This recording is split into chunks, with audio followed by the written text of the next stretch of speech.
Kemi vetëm 30.000 lek dhe duam të shkojmë një fundjavë në jug. Jemi një familje e vogël shqiptare dhe nuk e di nëse doja dalim dot me kaq buxhet apo jo.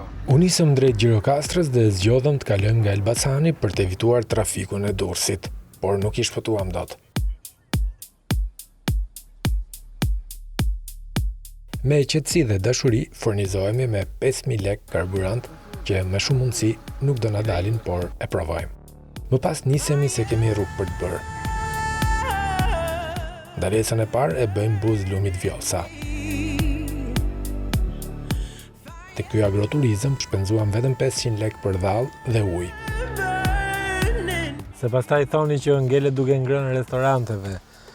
Për t'ja dalë me 30.000 lek për një fundjavë në jug të Shqipërisë, i kemi marrë masat, kemi marrë bukë me vete, byrek ose më saktë pispili nga shtëpia dhe dhallë. Natyra nga këto anë është shumë shplothse dhe mbreslënse, dhe pasi kalojmë edhe ujin e ftohtë në Tepelen, përballë na shfaqet pamja madhështore e kalasë së Gjirokastrës mbi qytetin prej Guri, si një rojtar i heshtur që ka parë shekuj të tërë të kalojnë nën hijen e saj. E ndërtuar që në shekullin e 13 dhe e përforcuar nga Osmanët, kjo kala nuk është thjesht një fortesë, por është një libër i hapur i historisë, i shkruar me gur, me luftra dhe legjenda. Kjo është edhe galeria e madhe në kalan e Gjirokastrës. Është pjesa më e madhe e kësaj strukture, që është vepër e Alipash Tepelenës. Brenda saj gjenden gjurmë të thella të së kaluarës, muzeu i armëve, galeritë e errta që të ftojnë të imagjinosh zërat e së shkuarës dhe një avion misterioz që flet për kohë tensioni mes lindjes e perëndimit. Nga muret e saj, syri të kap jo vetëm horizontin, por edhe ndjen një frym të lehtë si një përshëndetje që të fton të dëgjosh Gjirokastrën me zemër dhe jo vetëm me vesh. Hyrja këtu na kushtoi vetëm 400 lek për person, ndërsa fëmijët ishin falas.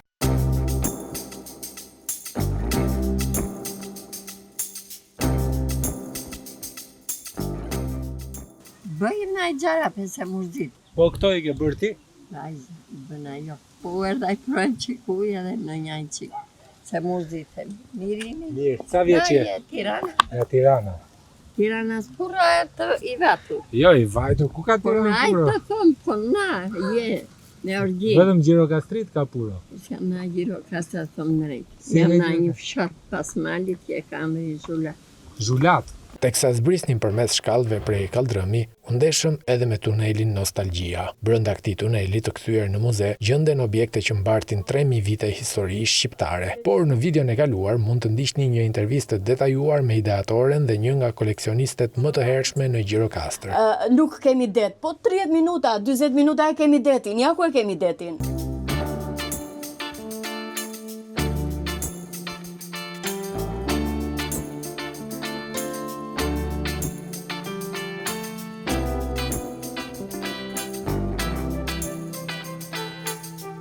Kemi ardhur në Gjirokastër, në një nga qytetet më të bukura të Shqipërisë. Pikërisht këtu, në pazarin e vjetër, ku guri flet, tradita jeton dhe çdo hap ka një histori.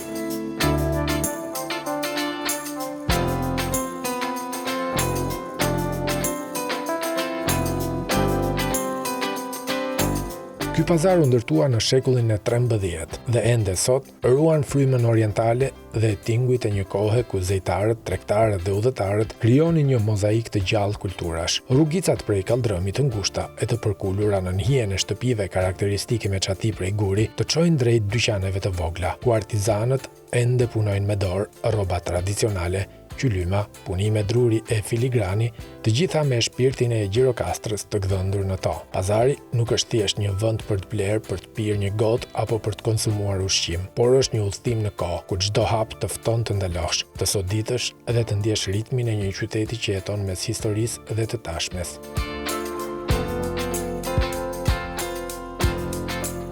Flesh në një bujti në Gjirokastër është si të kalosh një natë brenda një faqe e librit të vjetër, ku muret prej guri ruajnë zërat e kohëve të shkuara dhe çdo mobilje ka një histori për të treguar.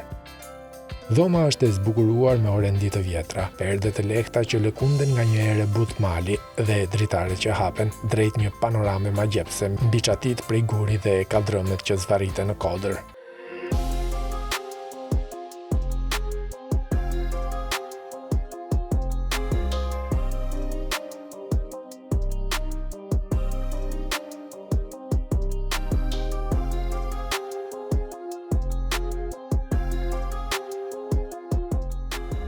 Ishim pak të lodhur dhe vendosëm që darkën ta kemi në bujtinë.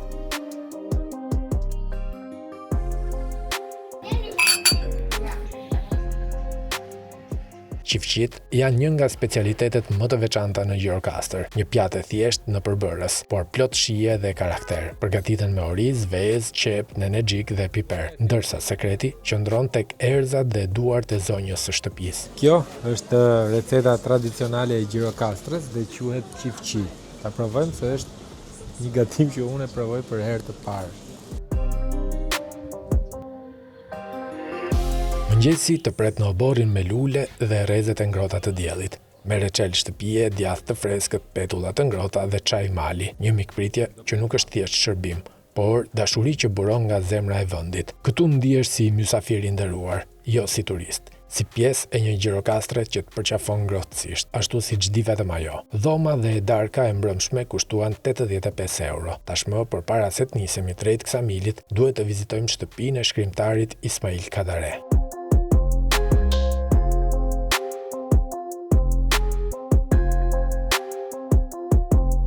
Kjo ndërtesë madhështore është më shumë se sa një banesë muze. Është një port drejt kujtesës, drejt një fëmijërie që frymëzoi një nga shkrimtarët më të mëdhenj shqiptar dhe më gjerë. Kjo shtëpi karakteristike është një shembull i rrallë i arkitekturës otomane të shekullit të 19, me mure të bardha, dritare të shumta dhe një çati masive prej guri që duket sikur mbron kujtimet e një epoke të tërë. Brenda saj, vizitorët zbulojnë jo vetëm ambientet e jetesës së asaj kohe, dhomat me oxhaqe, sofate, qilima e tryeza druri, por edhe hapësira që tregojnë jetën dhe veprën e Kadares. Është një vend ku historia personale dhe ajo kombëtare ndërthuren më smiri, ku mund të përfytyrosh fëmijën Kadare duke soditur nga dritarja e kaldrëmet, qytetin dhe ndoshta duke menduar kronikën në gur. Kjo shtëpi është një destinacion i domosdoshëm për çdo që dëshiron të kuptojë jo vetëm Gjirokastrën, por edhe rrënjët e letërsisë shqiptare.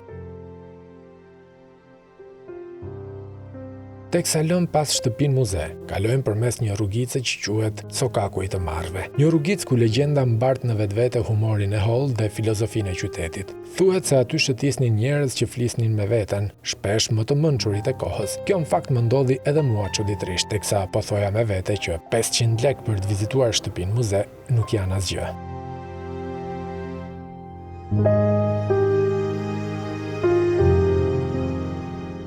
Ja ku u larguam edhe nga Gjirokastra, kaluam shumë mirë, por shpenzuam pothuajse gjysmën e të gjithë buxhetit. Tani jemi duke shkuar në drejtim të Ksamilit, por do të ndalojmë tek Syri i Kaltër, sepse është një nga destinacionet më të preferuara të turistëve që vinë vizitojnë Sarandën, Ksamilin dhe Gjirokastrën.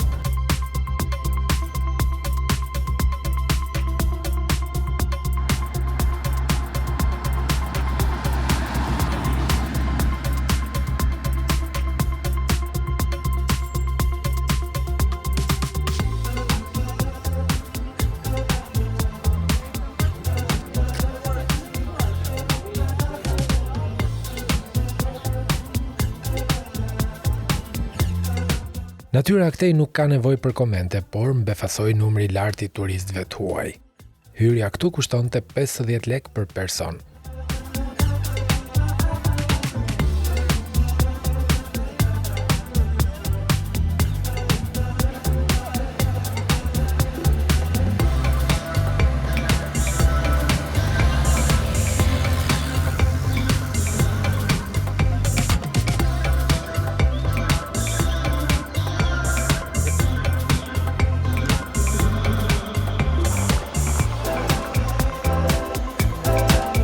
Sigurisht që ne vendosëm të marrim këmbët në krah dhe të kursejmë 300 lekshin për person të trenit.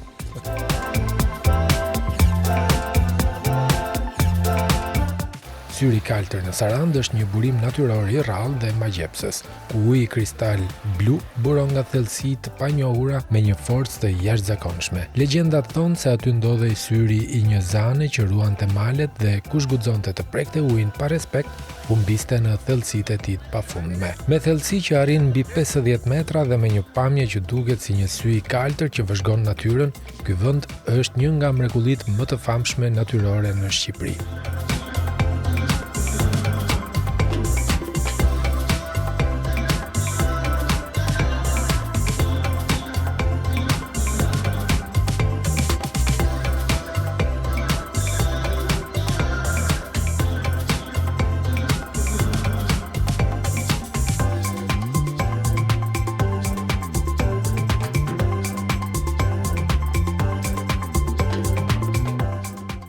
të ardhur erdhëm, I përsyem lekë të biletave të trenit, po për të kthyer.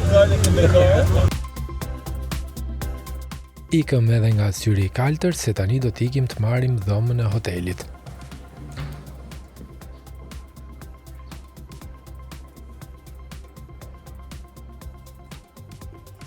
Kemi gjetë një super hotel, sapo është ndërtuar, edhe me qenë se jemi pa filluar mirë sezoni, e gjetëm 35 euro nata me mëngjes të përfshirë.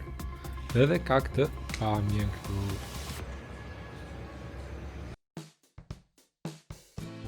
Më pas zbritëm në plazh dhe destinacioni më I njohur janë Tre Ishujt. Nuk kishte çadra, por pushues kishte shumë. Madje pjesa më e madhe ishin të huaj. Drekën vendosëm ta konsumojmë në plazh, morëm pica dhe pije të cilat kushtuan 50.000 lekë.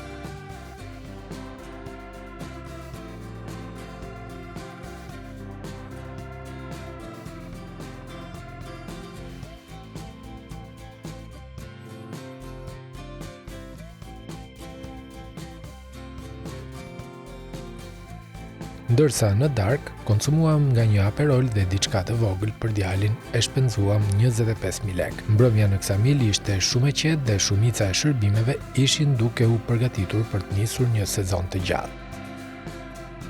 Ju thash që hoteli ishte me mëngjes të përfshirë dhe realisht ishte I bollshëm dhe kishte alternativa zgjedhje. Edhe sot zgjodhëm të qëndrojmë pranë Tre Ishujve dhe deti ishte spektakël. Njerëzit filluan të mbushnin plazhet dal nga dal. Jemi në ditën e dytë të fundjavës gjatë dhe kemi vendosur që të rrim deri nga pasditja në Ksamil, do të konsumojmë dhe drekën dhe më pas do të shohim nëse do të na dalë buxheti prej 300.000 lekësh apo jo.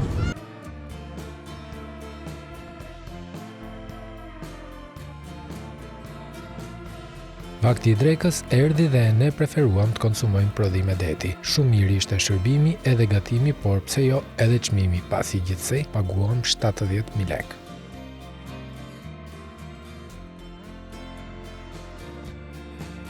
Ora është 6 pasdite dhe ky plazh në Ksamil është mbushur plot me turistë.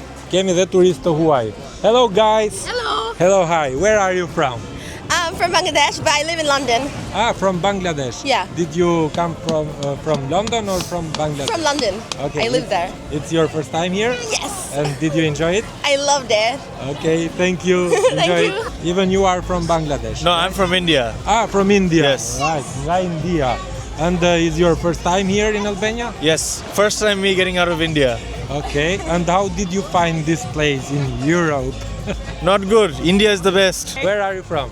I'm from Pakistan. From Pakistan. Yes. Right. Your first Lahore. time. Yes. Yes. You are in group with friends? Yeah. Everyone from different cities. We come here. Okay. And yeah. the first time I think. Yes. Yeah. First time in Albania. Albania. And did you enjoy it? I love it so much. The first place that you visited is here in Ksamil? No, or? it's Tirana. Ah, Tirana, the capital of Albania. Yeah. Did you like it? Love it. But Okay. I like Samil better. Okay, thank Yeah. you. Enjoy the day. Thank you. Hello, where are you from? Oh, yeah, I'm Shqiptar. Oh, unë jam shqiptar. I'm Albanian. Ah, are you kidding or are you? I'm Albanian. You know Egypt and Albania? You know Muhammad Ali? Yeah. Yeah. Not the boxer. The other Muhammad, you know, Egypt, Albania, Yeah. we're the same people, right? Yeah. Oh, yeah, I'm Shqiptar.